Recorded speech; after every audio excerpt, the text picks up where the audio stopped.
Hey everybody, it's Senior Sedge here again, and today we're talking about how to teach second language acquisition theories and principles to your learners. And the rationale for this video is that likely a CI TPRS class is not something your learners have ever experienced before, and it just is so different from the classes that they're used to taking. It's so different from um, other language classes, and it's also so different just from science and math classes. What learners are used to after however many years in the public school system is the idea that the teacher presents information, we practice the information, and then we need to regurgitate that on a test later on. But that's really not happening in a CI classroom. And thank goodness that it's not happening in a CI classroom, because that's not the way languages are learned. So what I like to do, and I don't like to do this right away, I like to give my learners 2 or 3, 4, 5 days of feeling what the class is like and being successful in the CI model of teaching languages, and then talk a little bit about how languages are learned and best practices in a language classroom. Now, it's going to seem like I'm going to be talking to teachers, but I just want my learners to see this is how languages are learned, and this is the rationale for what we're doing in class and why we're doing it in class.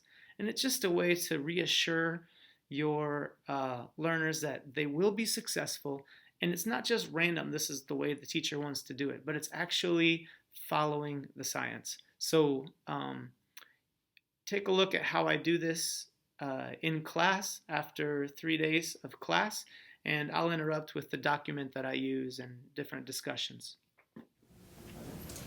Good morning. Siéntense. I just want to take the last 5 minutes of class today and go through what's happening in class. Carrie, will you hit one of the lights again? Because there's a reason this class looks different than probably a lot of language classes that you've had in the past, or just other classes, right? And this is the model that we're basing it on. It's a model that comes from Krashen. Stephen Krashen is like a doctor guy, researcher. First, we start with input. How do we get the input? Listen and read. Hey, right. But it can't just be meaningless input. We have to what? Comprehend. We have to comprehend it. We have to understand it. That's why we do the motions and we write the translations and we act it out, right? Because you got to comprehend it. Then the mysterious process of acquisition. Nobody really knows what's happening in our brain, but somehow we're able to acquire these words. It's really a mystery. With some acquisition, you need to communicate. Language is always personal. That's why it's super hard to learn through the apps, Duolingo or whatever, because you're not communicating with a real person. And those can start really well, like for the first few days, but they just peter out because they're just boring, right? Machines are still kind of boring. We need interaction with human beings. Once we've gone through this process, then we can do what? Speak and write. The output comes after the input. So that's why I'm not going to make you guys do tons of speaking in Spanish, not going to make you do tons of writing in Spanish, because input always precedes output.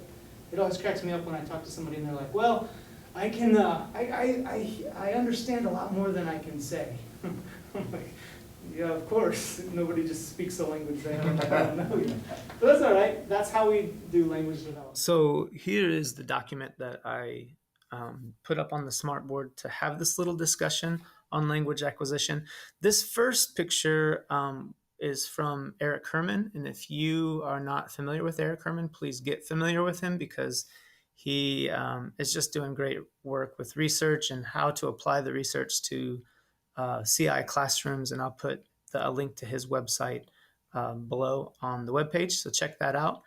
And I'm just going to take a few minutes just to work through his kind of model on how we develop proficiency, focusing on input, comprehension, acquisition, communication, and then proficiency, and just showing kind of the process of what we're doing in class. Because my learners have been in class and we've worked on these things for 3 90-minute sessions, they kind of are already understanding the importance of listening, the importance of reading, what's going on in the brain, how we communicate, and then that leads to output. And you'll see that in the video as well as I work through it.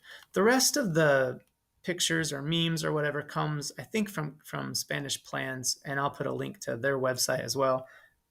Amazing work done there. And even though it's that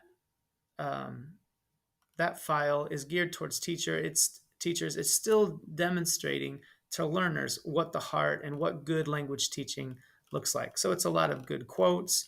It's a lot of just funny things and understanding the importance of input, the difficulty of trying to learn a language through grammar study, and it just does a great job of giving learners visuals, using humor, and demonstrating the science as we go along.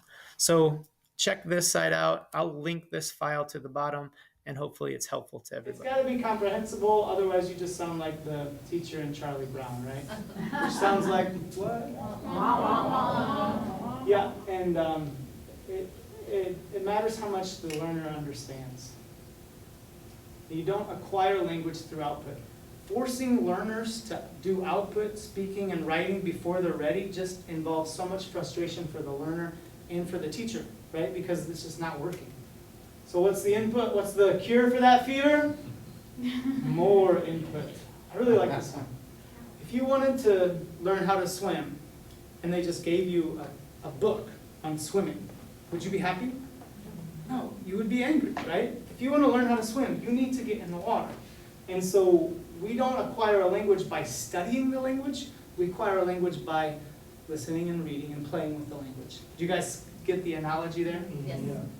Now there is a place for grammar study when you're super well developed, when you have tons of years of study. Then grammar is great. I love Spanish grammar, right? It's so interesting to me. But I'm glad, or at least I'm not going to force that on my learners that are right at the beginning stages. And it's, yeah, learning a language without comprehensible input is like learning to swim by reading about the techniques while someone sprays a hose at you. You gotta have the input. But it's also comprehensible input. So it's kind of like I'm putting you guys in the water, but I'm also giving you floaties and other helpers things by doing the motions, by giving it the context and stories, by acting things out and doing dialogues. Do you guys see what I mean? So you're not just being thrown into the pool and said good luck. Everybody can learn a language. Because you've learned English, you have proven that you can learn a language. You've proven that you've learned Spanish. And so you just follow the same rules. There's super complicated Spanish grammar stuff that is out there, but it takes so long to study it, it's just a waste of time until you're at that level. And I don't know if there's any other good ones here. Yeah, you should acquire a language. You're also interested in input. And some people, when they watch my class online or they watch what I do, they say, well, you don't really teach grammar. And that I disagree with. No, I do teach grammar, but I teach grammar in the context that you see it. So I don't have to do a whole lesson on why the adjective follows the noun. How come I don't have to do a whole lesson on that? Intuitive? Because you've read it and you've heard it in my class 1,000 times, and it just sounds right? So I don't have to do a lesson on it because you're getting the grammar through the context of the input. Do you guys see what I mean? Yeah. So learning a second language is fundamentally the same as learning your first language. There are some slight differences and nuances there, but for the most part, it's the same way. How did you learn English when you were a little kid?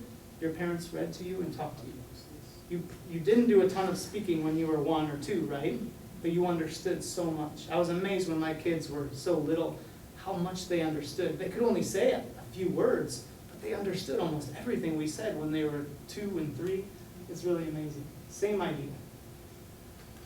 And I think the rest is just similar stuff. Frustrations with language teachers that still kind of use antiquated methods.